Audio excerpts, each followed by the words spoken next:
tazama, kila siku ya Jumapili asubuhi.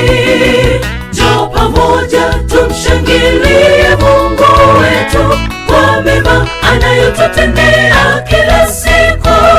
Utasikia neno la Mungu na shuhuda nyingi zinazotutia nguvu. Chagua Star TV, kituo kilicho bora. Star TV, bless you.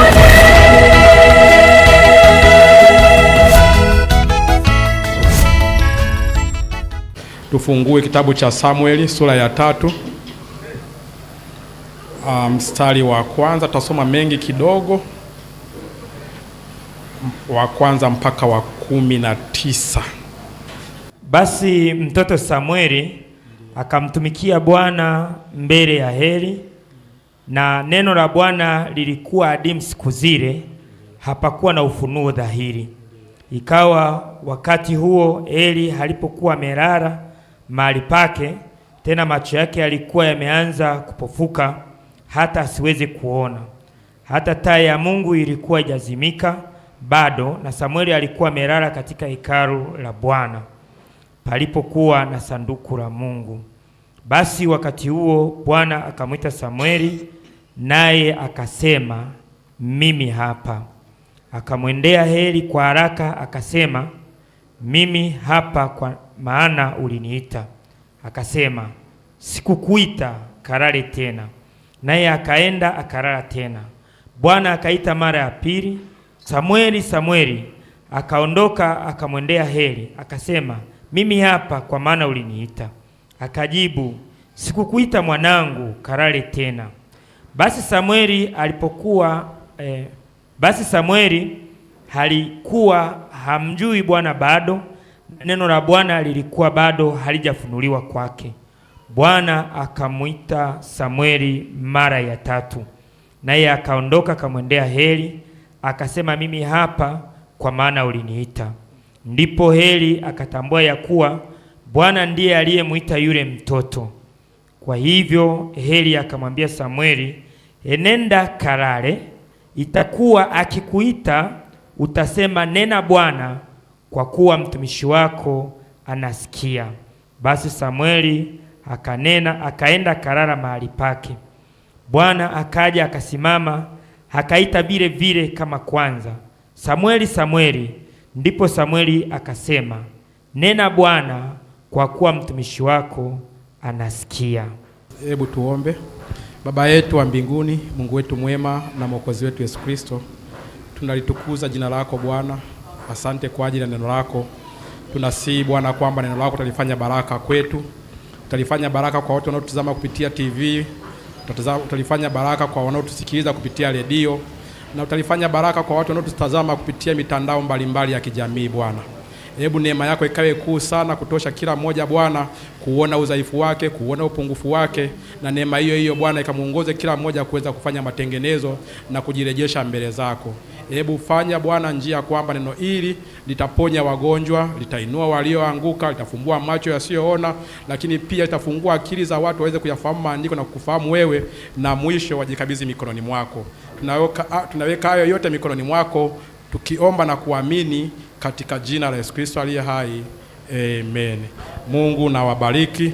Kutoka katika maandiko hayo basi tunasoma ambalo tumelipa jina sauti ya Mungu katika siku za mwisho. Sauti ya Mungu katika siku za mwisho ndilo somo letu. Kwa hiyo mnaweza mkaketi. Jina la Bwana lipewe sifa. Na basi ilikuwa ni nyakati za Samueli. Mungu abariki. Na mnajua wasoma maandiko kwamba kitabu cha Samueli kilikuwa ni kitabu ambacho kimeunganika na kitabu cha Waamuzi. Jina la Bwana lipewe sifa, kwa sababu Samueli aliitwa kuwa nabii nyakati za Waamuzi. Wakati Israeli wametoka Misri na wameingia kwenye nchi yao, hawakuwa na nabii, isipokuwa nabii wao wa mwisho alikuwa ni Yoshua. Yoshua ndiye aliyempokea Musa, na Musa hakuingia kwenye nchi ya Kanaani, aliishia ng'ambo ya Yordani, mashariki ya Yordani, kwenye eneo linaloitwa Kadesh Barnea. Hapo ndipo Musa alipoishia. Jina la Bwana lipewe sifa. Na basi Musa alipoondoka, ndipo Mungu akamuinua Yoshua awe nabii mahala pa Musa. Na ndipo alipoingia kwenye ardhi ya Kanaani. Yoshua alipomaliza wakati wake na akalala, Mungu hakuwapa Israeli nabii. Jina la Bwana lipewe sifa.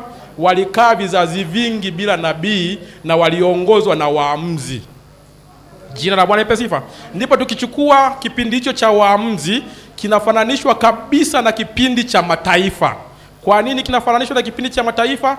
Ni kwa sababu mataifa nao, baada ya kanisa kumpokea Roho Mtakatifu siku ya Pentekoste, Mungu aliwapa nabii mmoja anayeitwa Paulo.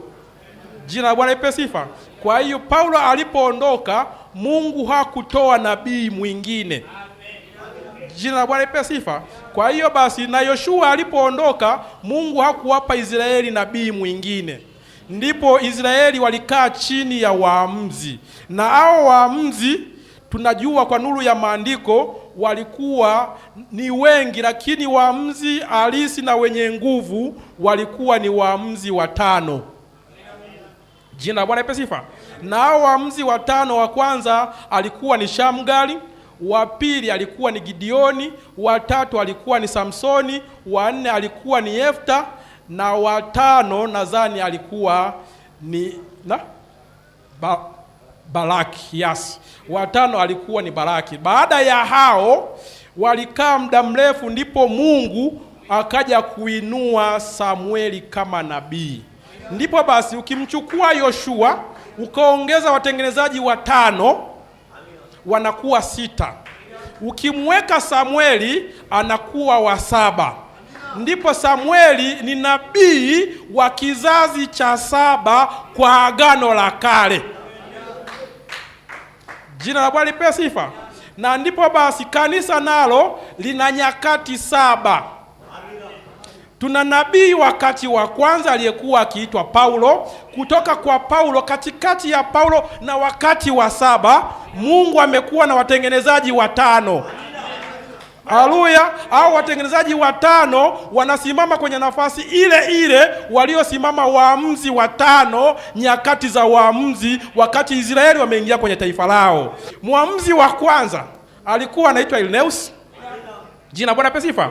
Mwamuzi wa pili alikuwa anaitwa Martin. Mwamuzi wa 3 alikuwa anaitwa Mtakatifu Kolumba. Mwamuzi wa 4 alikuwa anaitwa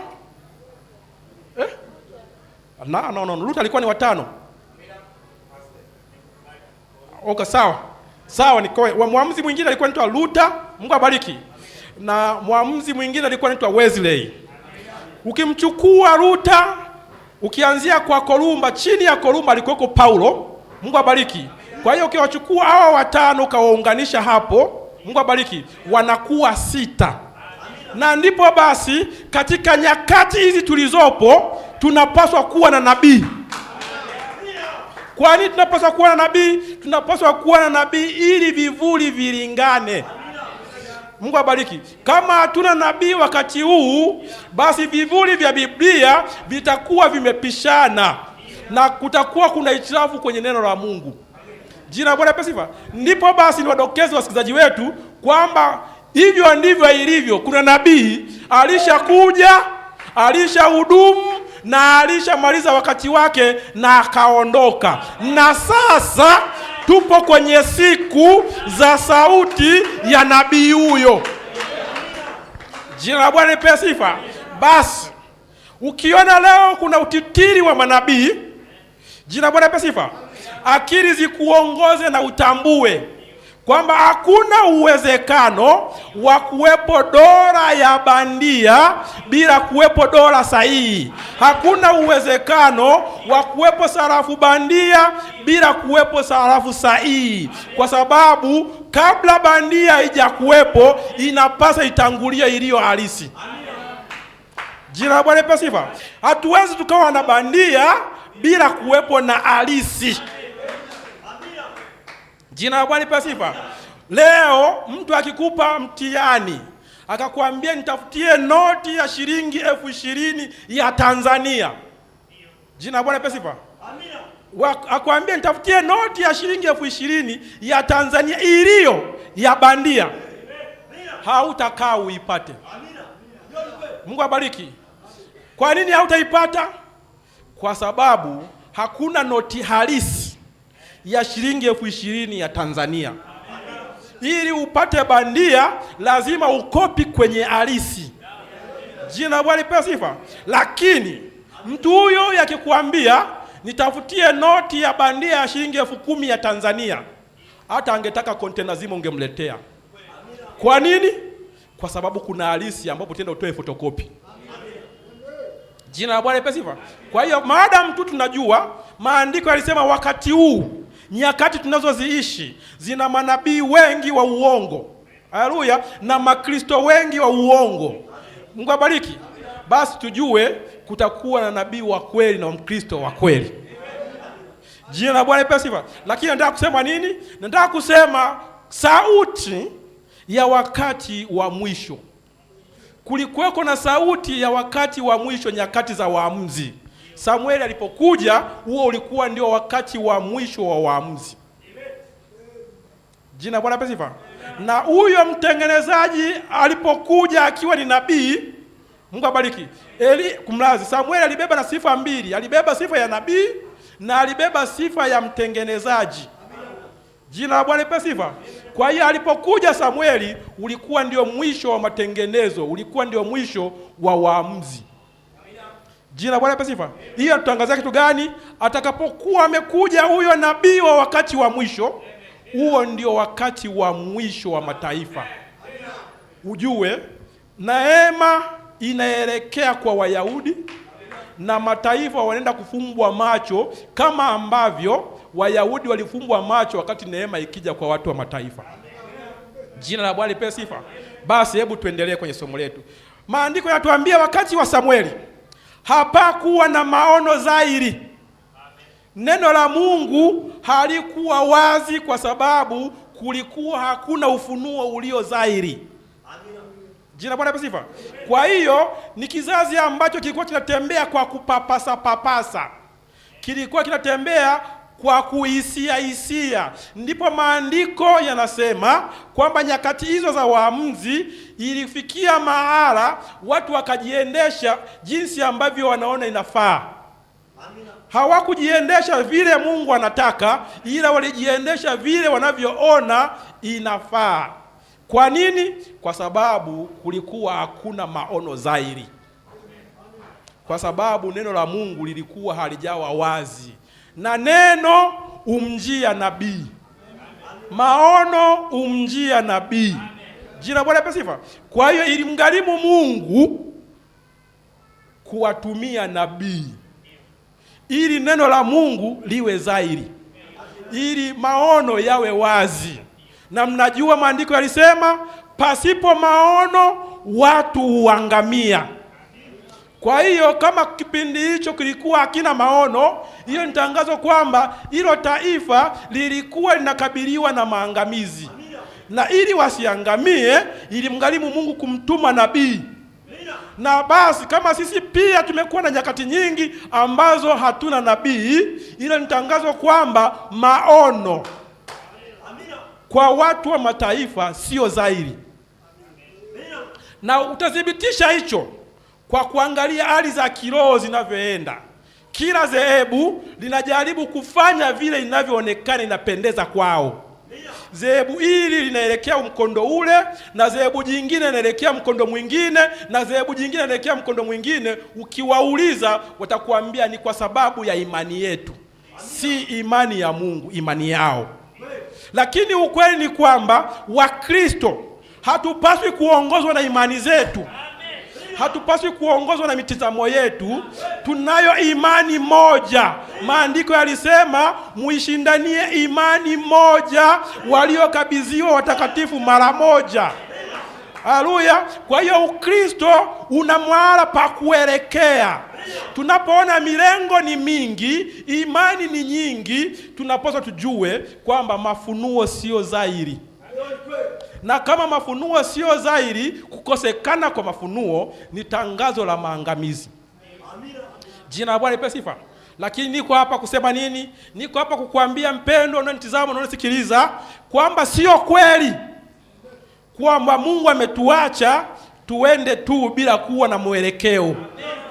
Mungu anao mwelekeo na Mungu anayo sauti ya kukuelekeza kwenye njia sahihi. Jina la Bwana lipewe sifa.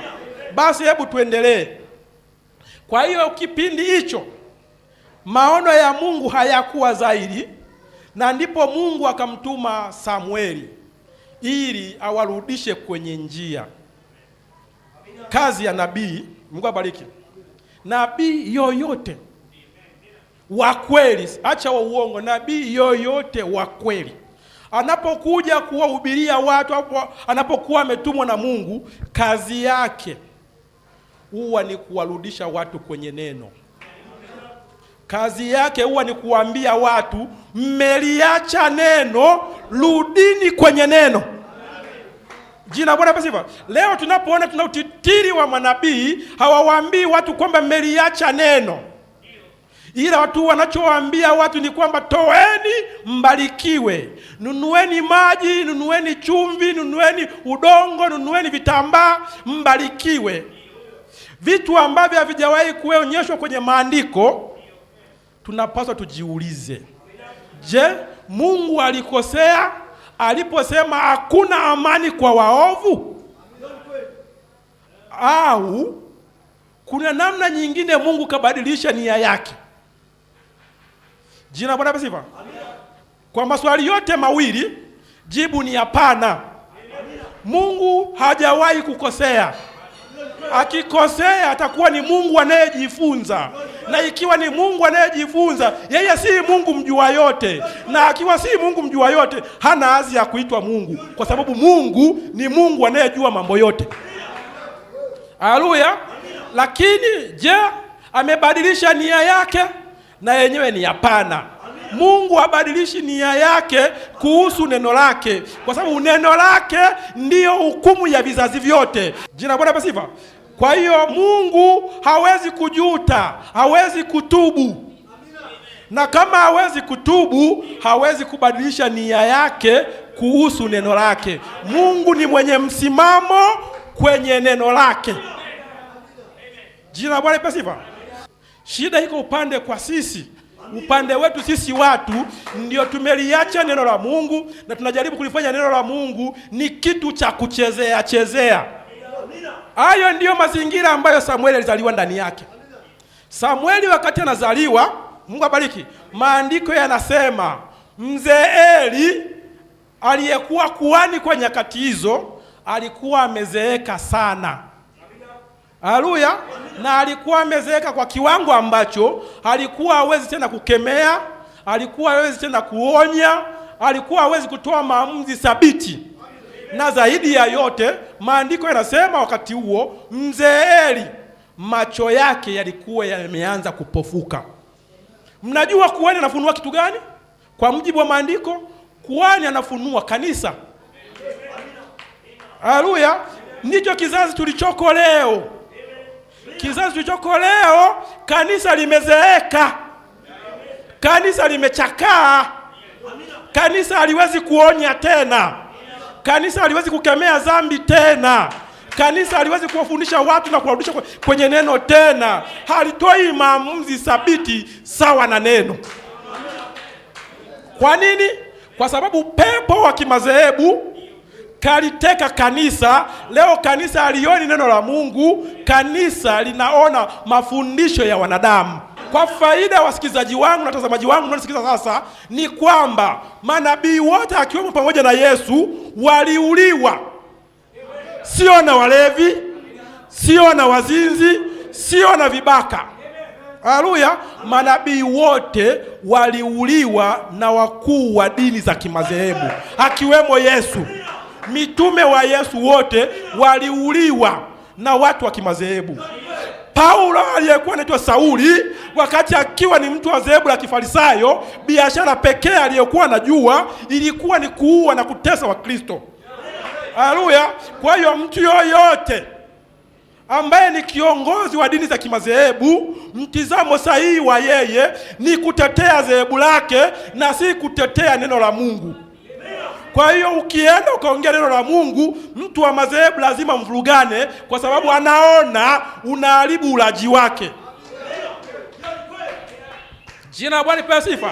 Basi Samueli alizaliwa kwenye mazingira kama hayo, wakati ambapo sauti ya Mungu haisikiki, sauti ya Mungu haina ushawishi tena mioyoni mwa watu, haijulikani sawa sawa. Leo pia neno la Mungu halisikiki kwa usahihi. Haleluya. Na hata likisikika kwa usahihi, halina ushawishi masikioni mwa watu na mioyoni mwa watu, kwa sababu kuna pepo fulani wa kimadhehebu kaondoa ushawishi wa neno la Mungu kwenye mioyo ya watu. Jina la Bwana lipewe sifa. Tuendelee. Ndipo basi maandiko yanasema mzee Eli akiwa amezeeka hawezi kutoa maamuzi, na watoto wake wanamchezea kama babu mzee, mfano wa leo. Haleluya. Ambapo wanaoitwa Wakristo ndio walio mstari wa mbele kuliharibu na kulinajisi neno la Mungu, na wachungaji wamekaa wanawaangalia, hawana uwezo wa kukemea. Jina la Bwana lipewe sifa. Sikilizeni, mnaonitazama na mnaonisikiliza, neno la Mungu haliharibiwi baa. Neno la Mungu haliharibiwi kwenye madangulo. Neno la Mungu linaharibiwa na kunajisiwa kwenye nyumba za Mungu, kwenye nyumba za ibada, na wanaoliharibu ni wanaoitwa Wakristo. Jina la Bwana lipewe sifa. Kwa maneno mengine ni kwamba waovu wa ulimwenguni sio adui wa neno. Adui wa neno ni wanaoitwa wahubiri. Adui wa neno la Mungu ni wanaoitwa Wakristo. Adui wa neno la Mungu ni waenda kanisani, kama ilivyokuwa wakati wa Eli. Jina la Bwana lipewe sifa. Soma maandiko yako kwa makini, utaona walikuwa ni watoto wa Eli. Ofni na Finiasi, makuhani mahala pa mzee Eli, ndio walioleta uzinzi kanisani na wakafanya uzinzi kwenye nyumba ya Mungu. Walikuwa ni watoto wa Eli, Ofni na Finiasi, waliokuwa wakiiba sadaka za Mungu. Jina la Bwana lipewe sifa. Nikuulize, nani leo anaongoza kwa uzinzi? Sio kule kwa makahaba. Uzinzi mkubwa na mbaya sana upo kwenye nyumba za ibada. Patrick, unasema uongo. Jina la Bwana lipewe sifa. Sikilizeni, wakati wa mzee Eli, uzinzi mkubwa sana na mbaya sana uliomfanya mpaka Mungu akatetemeka ulikuwa unafanywa na watoto wa mzee Eli ibadani, kwenye nyumba ya ibada, kwenye hekalu. Someni maandiko yenu kwenye kitabu cha Samueli ya kwanza sura ya 3 yote, mtaona haya. Na leo je, uzinzi mkubwa sana ulioko duniani unafanywa kwenye nyumba za ibada. Thibitisha hilo Patrick. Nathibitisha kwa maandiko. Yesu Kristo alisema, mtu yoyote amwangaliaye mwanamke kwa kumtamani amekwisha kuzini naye moyoni. Huyo ni Bwana wetu Yesu Kristo, na hilo ni neno la Mungu, halina mjadala. Ukimwangalia mwanamke na ukamtamani, wewe ni mzinzi. Sikilizeni, mavazi tuliyoyaacha kwenye madangulo tukayakimbia kuelekea kwenye nyumba za Mungu kuokoka, ndiyo yanayovaliwa kanisani. Kanisani leo ni wavaaji wazuri wa vimini kuliko makahaba wa mitaani. Kanisani leo wanawake wanavaa suruali kuliko wanawake wa mitaani, na hawaishii hapo. Au wanawake wanaovaa suruali wanasimama madhabahuni kuhubiri. Jina Bwana lipewe sifa. Huo kama sio uzinzi mkuu sana uliwahi kuwepo ni upi? Sijui kama mnafahamu kwamba kuharibu neno la Mungu ni uzinzi. Na kama mnafahamu kwamba mtu mwanamke kuvaa mavazi ya kikahaba kunamfanya mwanaume fulani amtamani. Haleluya. Na wahubiri wanaruhusu wanawake waingie kanisani wakiwa wamevaa vimini, wakiwa wamevaa vitopu. Mungu abariki. Na maandiko yalisema mwanamke avae mavazi ya kujistiri, sivyo? Kwa hiyo mhubiri akiruhusu mwanamke aingie kanisani na mavazi ya ovyo ovyo, kwa kuanzia kiroho ni mzinzi, kwa sababu ameharibu neno la Mungu linalosema mwanamke avae mavazi ya kujistiri. Hiyo ni B. Mungu abariki. Huyo mwanamke anaingia mwakiwa amevaa nusu uchi, anawafanya wanaume wote waliomo kwenye kanisa hilo na mpaka mchungaji wake wote waingia kwenye tamaa na wote wahukumiwa kwa uzinzi. Jina la Bwana lipewe sifa.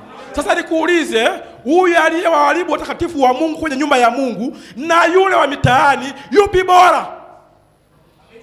Mungu abariki. Bora wa mitaani, kwa sababu anafanya hayo mambo huko mitaani akiwa amejificha na anajua hilo ni jambo baya. Haleluya. Lakini huyu anayefanya kwenye nyumba ya Mungu na linabarikiwa na mchungaji, ndio mtu mbaya kuliko wabaya waliowahi kuwepo. Jina Bwana pesifa. Kwa hiyo hayo ndio maisha ambayo mzee Eli alishindwa kukemea, na leo makanisa tena wahubiri tumeenda likizo, uchafu kwenye nyumba ya Mungu unaendelea na hata wahubiri hawajali. Jina la Bwana lipewe sifa. Basi maandiko yanasema kwenye nyakati hizo, hebu tusome tulinganishe maandiko. Mungu abariki. Samueli ya kwanza sura ya 2 mstari wa 15 mpaka wa 17. Nasoma. Ndiyo. Tena kabla ya kuteketeza ndiyo mafuta kuja mtumishi wa kuhani. Ndiyo. Akamwambia yule mwenye kuitoa dhabihu. Ndiyo. Mtolee kuhani nyama ya kuoka. Yaani ilikuwa hivi, Mungu alikuwa ameweka utaratibu. Mungu abariki. Namna gani hawa makuhani watapata nyama za kula kutoka kwenye dhabihu. Mungu abariki. Lakini watoto wa mzee Eli walivuka hilo, wakawa wanachukua nyama za kwenda kuchoma kabla mafuta ya dhabihu hayajateketezwa, wakati Mungu alikuwa anataka Mungu awe wa kwanza. Haleluya. Wao wakajitengenezea utaratibu wa kwao. Kwa nini neno la Mungu alipewa kipaumbele? Kinachopewa kipaumbele sana ni sadaka na waliziki. Wamefikia mara pa kubuni mafundisho ya uongo ili wapate sadaka nyingi. Leo tena kanisa linafundishwa kwamba unaweza ukanunua sadaka, ukanunua sabuni ya upako. Mungu abariki. Na hiyo sabuni ya upako ikaenda ikaosha laana kwako na kwenye nyumba yako. Hayo yametolewa wapi kwenye neno la Mungu? Jina Bwana pesifa. Lakini hayo watu wanayafanya, na hayo watu ndio wanakimbizana nayo. Kwa nini? Kwa sababu neno la Mungu sio dhahiri. Sauti ya Mungu haisikiki vyema, haieleweki vizuri kwa watu. Jina Bwana pesifa. Leo jina Bwana pesifa. Watu wamefundishwa kwamba ili nyumba yako iwe na baraka, ifanikiwe, magonjwa yaondoke nyumbani kwako, unapaswa kutoa sadaka ya mzaliwa wa kwanza, ukomboe wazaliwa wako. Imeandikwa wapi? Bwana kaisema wapi? Mungu abariki. Sikilizeni, mzaliwa wetu wa kwanza kwa mujibu wa maandiko ni Bwana Yesu Kristo. Kwa Agano Jipya, sadaka ya mzaliwa wa kwanza ilitolewa Kalvari. Hakuna fedha, hakuna gharama inaweza ikanunua baraka za nyumba yako kinyume na damu ya Bwana Yesu Kristo. Ikiwa leo wahubiri wanawafundisha kupuuza damu ya Yesu Kristo na kuheshimu fedha mnazozitoa, maana yake wanakufundisha kitu gani? Wanakufundisha hiki, kwamba mauti ya Kristo msalabani ilikuwa ni kazi bure. Au wanakufundisha Kristo hajaja kufa msalabani, kwa hiyo bado tunaishi agano la kale. Itahitaji ujinga fulani kukubaliana na mafundisho ya aina hiyo kwamba Kristo hajafa msalabani, Kristo hajaja. Jina Bwana pesifa. Yesu Kristo alipokuja, maandiko yanasema yeye ndiye limbuko letu. Yeye ndiye dhabihu yetu. Yeye ndiye ndugu miongoni mwa ndugu wengi, na yeye ndiye mzaliwa wa kwanza miongoni mwa ndugu wengi. Mauti yake yalikuwa ni kukomboa vizazi vyote vitakavyokiri mauti hayo. Jina la Bwana pesifa. Lakini kwa nini watu wanakimbia na kwenda kutoa fedha na kulipia kumkomboa mzaliwa wao wa kwanza? Ni kwa sababu sauti ya Mungu haifahamiki kwenye masikio yao. Sauti ya Mungu haieleweki kwenye mioyo yao.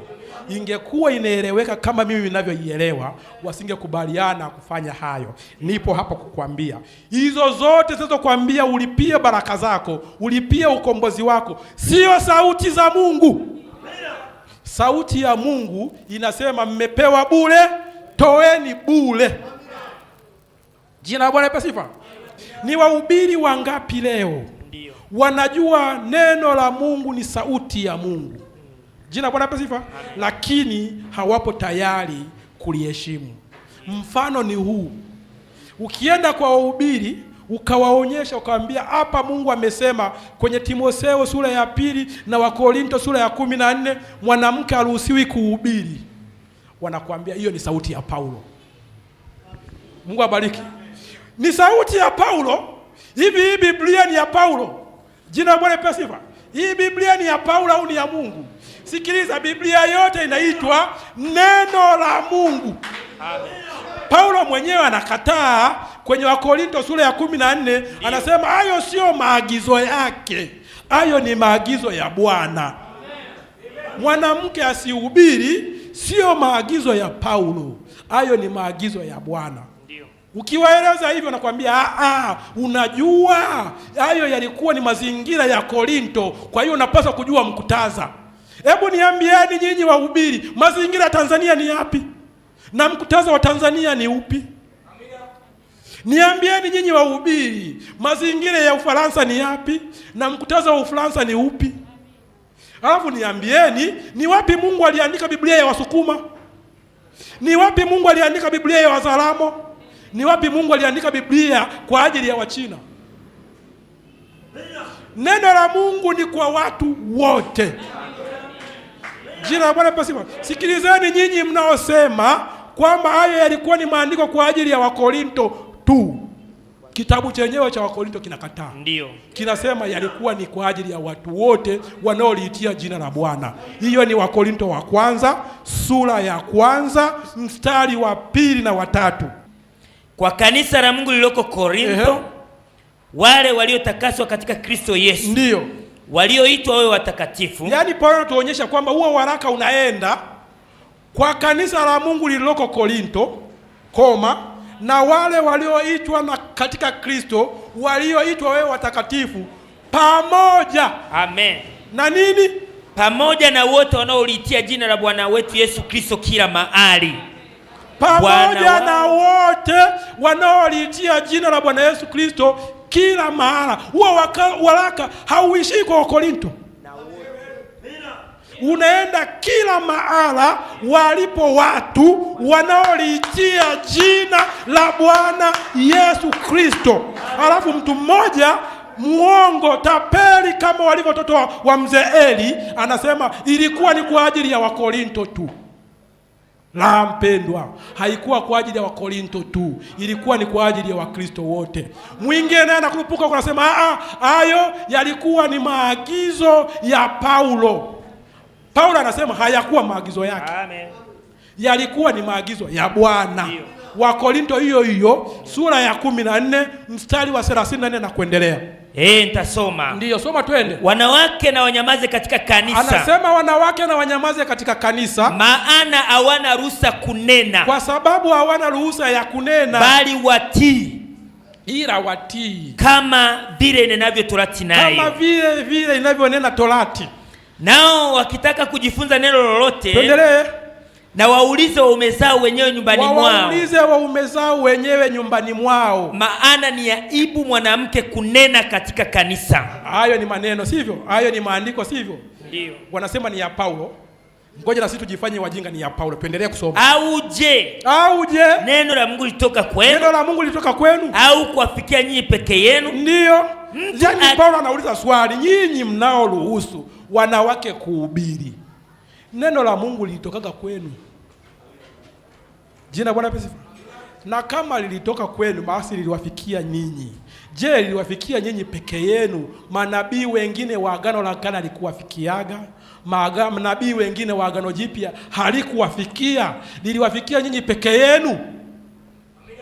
Haleluya. Hebu tuendelee. Mtu akijiona kuwa ni nabii, nyinyi wote wahubiri na mimi nikiwemo, na nyinyi mnaoitwa manabii na mitume, ikiwa mnajiona nyinyi ni manabii kweli, au mtu wa rohoni, au nyinyi ni watu wa kiroho, na yatambua yanayoandikia, basi mnapaswa kutambua hayo yaliyoandikwa hapo, ya kwamba ni maagizo ya Bwana. Sio maandiko ya Paulo, ni maandiko ya Bwana. Sio maagizo ya Paulo, ni maagizo ya Bwana. Ikiwa huwezi kuheshimu hicho, ni kwa sababu moja tu. Yule roho aliyekuwa amewapagaa wakina Ofni na Phineas, jina la Bwana pesifa, amekupagaa na wewe. Lakini Mkristo wa kweli ni yule anayesoma neno la Mungu, ni yule anayesikia neno la Mungu na akasema huyo ni Bwana, akanyosha mikono yake na kujisalimisha kwenye neno. Lakini wengi wanajisalimisha kwenye makanisa yao, wanajisalimisha kwenye madhehebu yao badala ya kujisalimisha kwenye neno. Hicho ndicho kilichokuwa kinamponza Samueli. Badala ya kurudi kujisalimisha kwa Mungu, yeye alienda kujisalimisha kwa mchungaji wake, alienda kujisalimisha kwa kuhani wake. Mungu abariki, ashukuriwe Mungu. Mzee Eli kwenye hilo alikuwa ni muungwana, akamwambia sio mimi niliyokuita, hayo ni maneno ya Bwana. Haleluya. Tunatarajia mhubiri mwaminifu na mnyofu awaambie watu, hata kama dhehebu letu alisemi hivyo, ila Bwana alisema hivi. Neno la Mungu, Biblia ni maagizo ya Bwana. Jina la Bwana lipewe sifa. Hebu tuendelee mbele. Basi Samueli akapewa maagizo na mzee Eli, akamwambia Bwana atakao kuambia uyasikilize na uyatii kwa umakini, alafu baadaye uje uniambie. Jina la Bwana lipewe sifa. Samueli aliposikiliza sauti ya Bwana, ilikuja inaunguruma kama radi. Ujumbe iliyokuwa inautoa ulikuwa ni ujumbe hatari pale alipolelewa Samueli. Jina la Bwana lipewe sifa. Yaani ujumbe ambao Mungu alimpa Samueli ulikuwa ni ujumbe wa kulikemea kanisa, ulikuwa ni ujumbe wa kumkemea mchungaji wake, ulikuwa ni ujumbe unaotangaza laana kwenye nyumba iliyomlea. Jina la Bwana lipewe sifa. Na Samueli aliposikia akaogopa kusema. Jina la Bwana lipewe sifa. Nadhani hilo linasumbua tena jamii kubwa ya Wakristo. Jina la Bwana lipewe sifa. Ujumbe wa Mungu ukija, unakemea baba, unakemea mama, unakemea mchungaji, unakemea askofu, na unatangaza laana kwa yoyote ambaye amevunja neno la Mungu. Jina la Bwana lipewe sifa. Na ndipo wahubiri leo wakisoma maandiko wanaona yanalaani makanisa yao, yanalaani makao yao makuu, yanalaani maaskofu wao, yanalaani washirika. Wahubiri wanaogopa kusema, wanaogopa kutangaza hizo laana. Jina la Bwana lipewe sifa. Hebu nisimame na niseme na nyinyi wahubiri. Jina la Bwana lipewe sifa. Okay. Niseme ili kabla ya kulisema ngoja tusome ilipomtokea Samueli, sivyo? Samueli ya kwanza sura ya 3 mstari wa 15. Alafu tuendelee mbele. Samueli akalala hata asubuhi. Samueli akalala mpaka asubuhi. Akaifungua milango ya nyumba ya Bwana. Akafungua milango ya nyumba ya Bwana. Samueli akaogopa kumjulisha Eli maono hayo. Samueli akaogopa kumjulisha mzee Eli, mchungaji wake, kuhani wake, yale Mungu amekemea, yale Mungu amesema, yale Mungu ameahidi. Samueli akaogopa. Jina la Bwana lipewe sifa. Sikilizeni niwaambieni, nyinyi mnaonitazama na nyinyi mnaonisikiliza. Ndio. Wachungaji wenu wanaogopa kuwaambia laana inayolikabili kanisa. Maandiko yalisema amelaaniwa mtu yoyote anayehubiri injili tofauti na ile wanaohubiri mitume. Amelaaniwa. Hiyo ni Wagalatia 1 mstari wa 6. Maandiko yanasema hivyo. Maandiko yanasema amelaaniwa mtu yoyote anayemkosoa Mungu na kumfanya Mungu ana makosa. Jina la Bwana lipewe sifa. Sasa niwaulizeni, ni makanisa mangapi leo yamelaaniwa kwa kwenda kinyume na injili ya mitume? Amen. Jina la Bwana lipewe sifa. Amen. Kanisa lolote linalomweka mwanamke kuwa shemasi. Hiyo ni kinyume na mafundisho ya mitume, limelaaniwa. Na wahubiri wanaogopa kusema kwa sababu watafukuzwa kwenye hayo madhehebu yaliyowalea. Watafukuzwa kwa sababu hayo madhehebu yanawapa ugali, na wao wanaogopa kusema ukweli kwamba kuna laana na likabili kanisa, kwa sababu wakisema wanaofu watapoteza ugali. Jina la Bwana lipe sifa. Nadhani hiyo ilikuwa ni shida ya Samueli pia. Aliogopa kusema, akijua nikisema mzee Eli atanifukuza nyumbani, atanifukuza hekaluni, na mimi nimelelewa hapa, hii mbona ni mbaya. Na wachungaji nao wanaogopa kusema kwa sababu wanajua wakisema watafukuzwa. Sikilizeni niwaambieni, sio kwamba wachungaji hawajui kwamba yale mafundisho ya panda mbegu, toa ubarikiwe, ni uongo. Sio kwamba hawajui, wanajua. Amen. Haleluya. Ila wakikuambia wanaofu watafukuzwa kazi. Kwa nini? Kwa sababu wachungaji wengi leo, wahubiri wengi leo hawatofautiani kwa umbali na madereva wa bodaboda na bajaji. Tofauti yao ni kidogo. Kwa nini? Dereva wa bodaboda akikabidhiwa bodaboda, mwenye bodaboda anamwambia kila wiki uniletee shilingi 50,000. Mwenye bajaji naye anapangiwa kiwango vile vile. Na wachungaji nao makanisa mengi wamepangiwa viwango vya fedha vya kupeleka kwa askofu mkuu. Kwamba mwezi kila wiki kigonga, leta kiasi fulani. Wewe wa mjini, kanisa lako liko karibu na mji na watu wengi wafanyakazi wenye pesa, utaleta 500,000. Wewe wa kijijini huko utaleta 200,000. Tofauti yao na madereva wa bajaji na bodaboda ni nini? Jina la Bwana lipe sifa. Sasa na yeye hakikuambia upaswi kununua maji, akikuambia upaswi kununua vitambaa, akikuambia uje umevaa smart kanisani, ukija na kimini usiingie. Haleluya. Kiwango cha kupeleka kwa askofu mkuu anakitolea wapi? Na kiwango kisipofika, kuna mambo mawili: au wanyanganywe kanisa la mjini akatupwe kijijini, au afutwe kazi kabisa. Na yeye hajazoea kubeba zege kama wakina Patrick. Sasa inakuwaje? Anaamua kukubaliana na uongo, afundishe mafundisho ya uongo. Hiyo ni nini? Ni hofu ile ile iliyokuwa imemkabili Samueli. Alijua akisema, Mungu abariki, wanaweza wakamfukuza kwenye hekalu, kwa sababu mzee Eli ndiye alikuwa mkuu wa hekalu na wakina Phineas na Hofni ndio walikuwa wasaidizi wake. Kwa hiyo akasema nikisema yatanipata makubwa. Na wachungaji nao leo wanasema nikisema wanawake waruhusiwi kuingia kanisani wamevaa nguo nusu uchi, yatanipata makubwa. Wachungaji wanasema nikisema turuhusiwi kununua vitambaa na maji, yatanipata makubwa. Hofu ndio silaha kubwa ya Ibilisi. Sikilizeni niwatie moyo nyinyi wahubiri, mmeitwa kukemea na kuambia watu uovu wao. Hicho ndicho maandiko yalichosema kwenye Isaya 58 nadhani. Ilisema piga kelele, paza sauti, waambie watu wangu makosa yao, waambie watu wangu uovu wao. Isaya 58 mstari wa kwanza wasomee. Piga kelele usiache. Anasema piga kelele usiache. Paza sauti yako kama tarumbeta. Sauti yako kama tarumbeta. Wahubiri watu wangu kosa lao. Waambie watu wangu makosa yao. Wewe mhubiri ndio kazi yako kuambia watu makosa yao. Na nyumba ya Yakobo dhambi zao. Na nyumba ya Yakobo dhambi zao. Leo watu hawataki kuambia watu makosa yao. Hawataki kuonekana wanapiga kelele, wanapaza sauti. Na hivyo wanajaribu kuambia watu toweni mbarikiwe. Mungu alisema hakuna amani kwa waovu. Ni vizuri mkaambiwa ukweli. Ni vizuri tuwaambie ukweli. Kama mnaondoka tutahubiria mabenchi. Mungu abariki. Sikilizeni, kama kuna mtu ambaye huwa hana hasara, ni mhubiri wa kweli.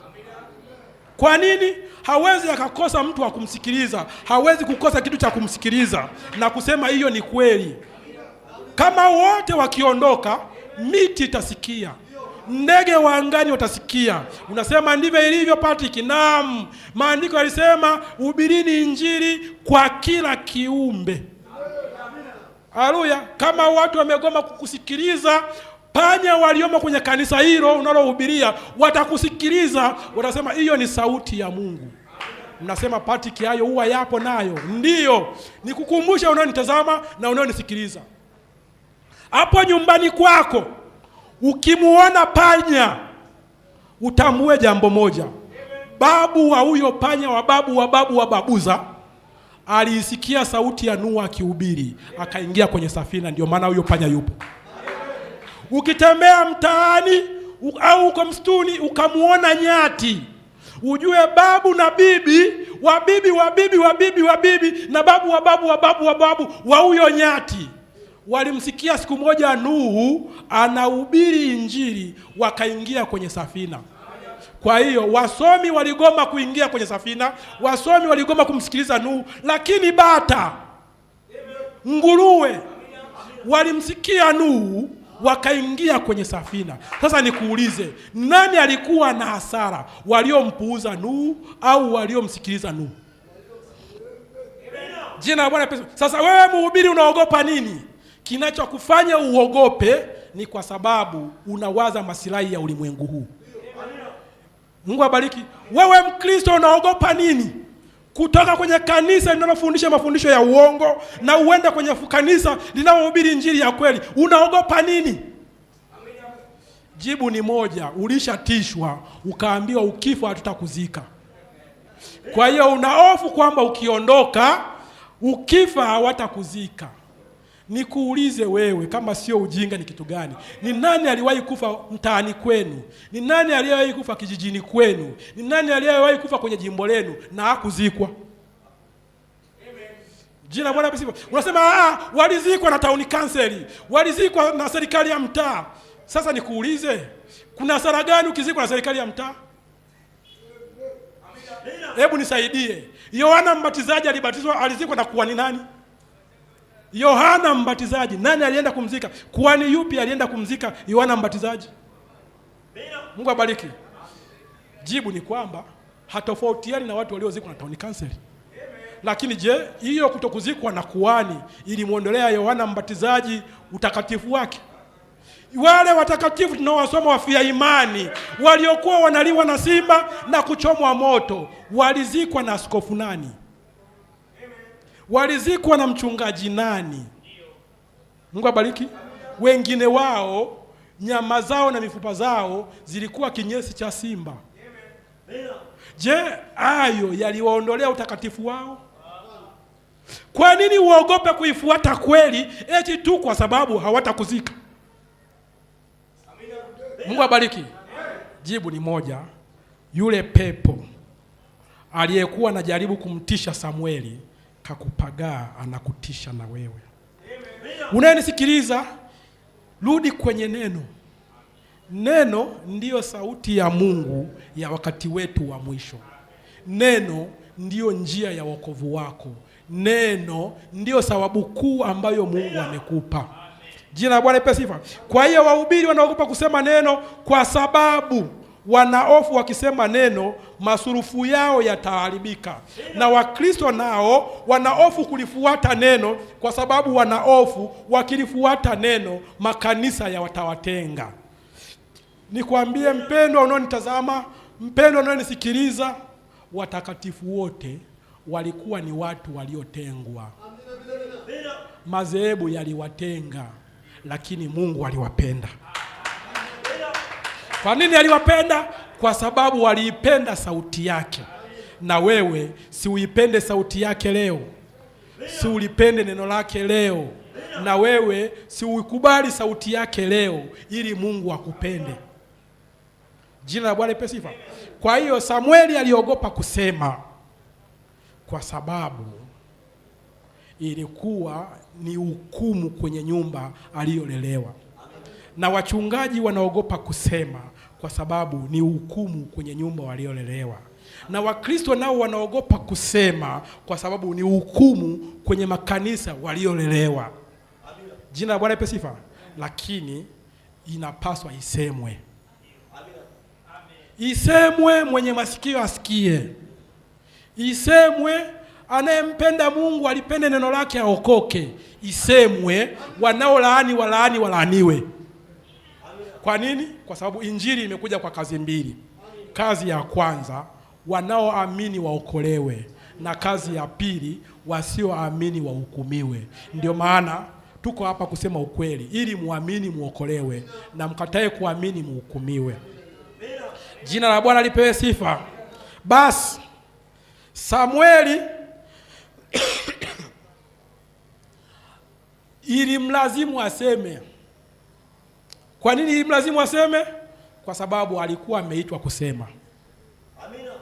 Mungu abariki. Amina. Yeyote aliye na neno la Mungu moyoni mwake, aliye na roho wa Mungu ndani yake, kwa namna yoyote, Mungu abariki, analazimika kusema. Amina.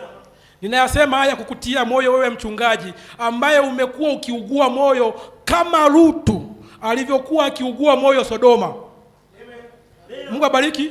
Maandiko yanasema moyo wa haki wa Lutu ulikuwa unaumia kila mara alipokuwa akiyaona maovu yanayoendelea Sodoma. Mungu abariki. Naamini kuna wachungaji wema, kuna Wakristo wema katikati ya makundi maovu ambao wanaona uovu unaendelea na mioyo yao inaumia, inawaka moto, ila wanaogopa kusema. Mungu abariki. Nataka mseme. Mseme ili mpone. Mseme ili watu wapone. Tuseme ili watoto wa Mungu wapone. Tuseme ili watoto wa Mungu waokolewe, wasiangamie pamoja na walimwengu. Mungu abariki. Tunatakiwa tuseme na Wakristo waseme na dunia iseme na watu wachague pa kuelekea. Jina Bwana lipe sifa. Leo sauti ya Mungu ni adimu kwa sababu Wakristo wamekuwa dhaifu kuliko wanasiasa. Haleluya.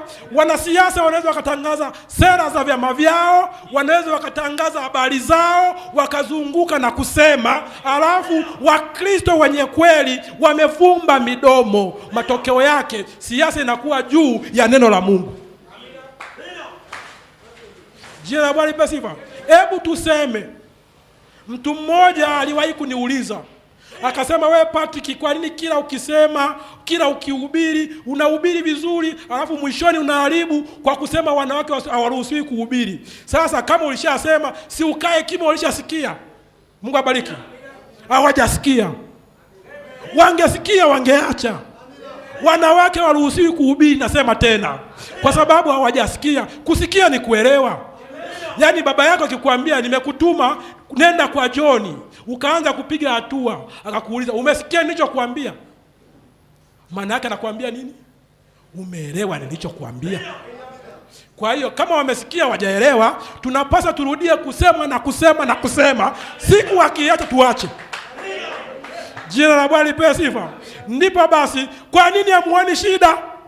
Wanasiasa kwenye kampeni, atasimama mtaa huu atasema nitajenga daraja, akienda mtaa mwingine anasema nitajenga daraja, akienda wilaya nyingine anasema nitajenga madaraja, anaenda maeneo mengine anasema nitajenga daraja na barabara, ambao mioyo yenu inawaka moto. Simameni tuseme.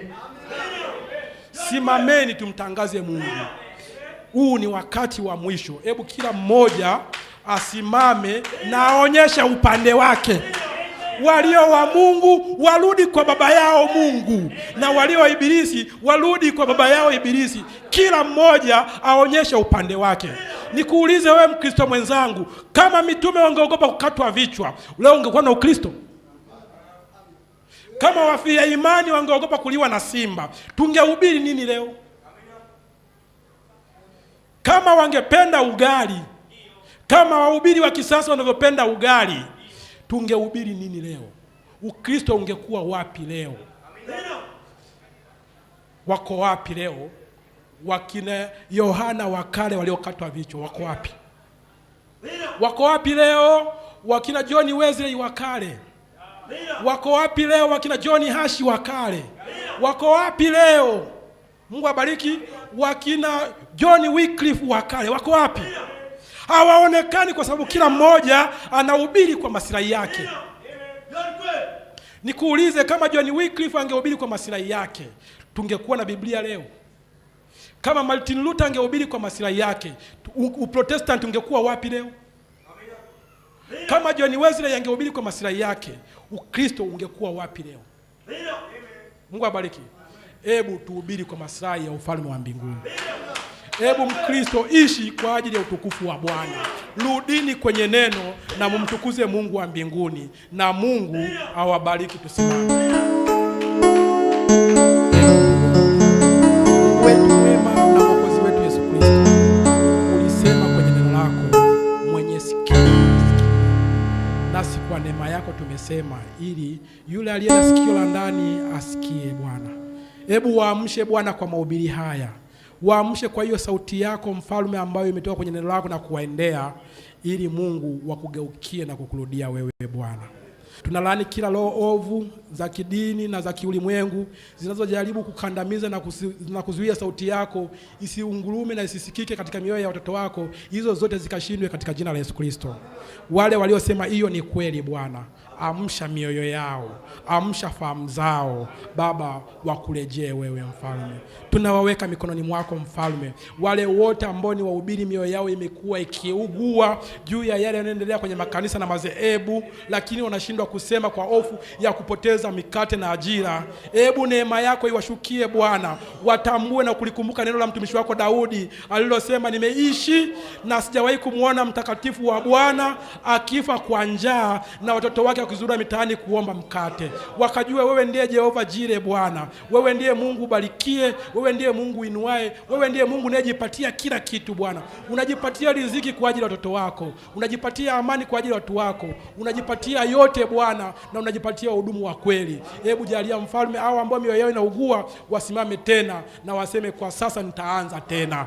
Wainue mfalme au Wakristo Bwana ambao wamechoka katika madhehebu na dini za uongo na mafundisho ya uongo, ambao wamekuwa wakisema tutaisikia wapi tena sauti ya Bwana, au wenye njaa na kiu ya haki, waamshe tena Bwana, warudi nyumbani mfalme, waonyeshe kwamba sauti yako ndio hii Bwana. Waonyeshe tena ule ujumbe ambao umetuma kwa kizazi hiki, ili wakurejee wewe Bwana.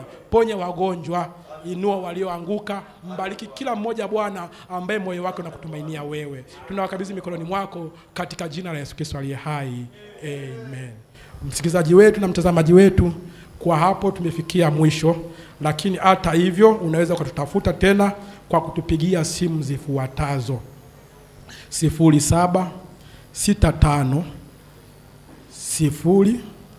033 887. Narudia tena 0765 033 887. Lakini pia tuna line nyingine unaweza kutafuta kwa hiyo, ambayo ni 0692 784 111, yani 1 mara 3. Na Mungu awabariki.